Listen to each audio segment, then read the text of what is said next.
Yo, panibagong vlog na naman tayo sa araw na to. Eto, magbo-blower sila pero ano, ang gamit nila ng blower sa vacuum, sa buhok.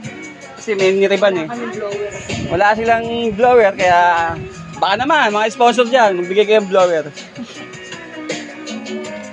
Eto po yung blower namin, oh. Ang tagal eh, nagbabalaw pa. Eto po, yan, blower namin, oh, against the light. Yan po, nagtatakip eh kasi yan eh. Ang sarang tuwalya. Ang tuwalya. Ang daming tuwalya sunod. Bakit may tuwalya? Eto yung ano, yung taga-blower. Eto yung taga-blower ng ano, ng beauty shop, salon ito. Ewan ko kung magiging beauty ang labas. Yan, gagamitin lang. Vacuum. Wala kaming blower eh. Walang blower, oh. O baka mga pasyente, may mga customer dyan, pasok lang kayo. Salon. Salon with blower. Vacuum. Di ba? Ang lakas. Pati mga kuto, talsik na yan.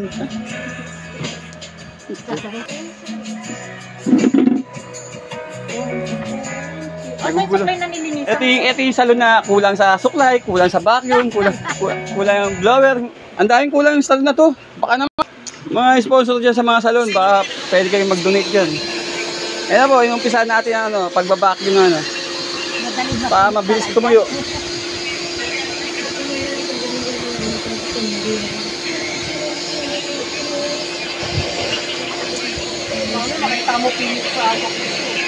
Ganyan kalupit.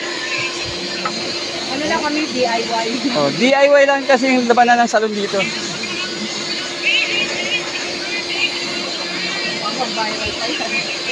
Diba? Kakaiba yan, oh. Vacuum yan. Oh. Vacuum ganit ito. Pang vacuum sa bahay, pa sa kotse.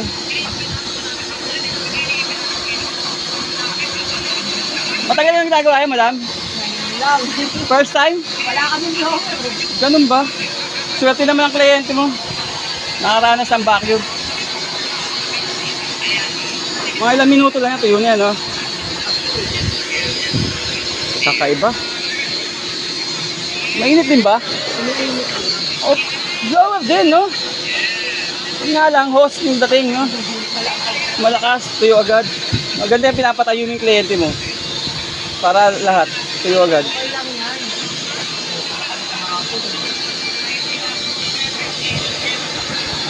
Dukit ah. Doble bayad niyan. Malakas eh. Tanggalin mo na yung ano. Mukhang maganda kalabasan yan. So ayan ha mga guys, kung sino gusto magpasalon dyan, dito po sa Taguna ano, sa may Bakalan. Yung ginagawang tulay na hindi natuloy, dito po yan sa loob. Mag-avail po kayo dito. Ayan o.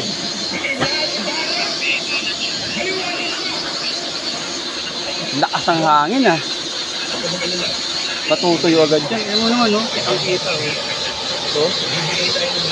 Bilis matuyo.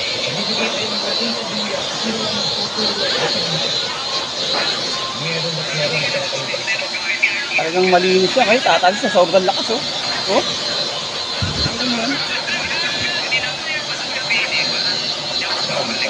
Lupit. DIY.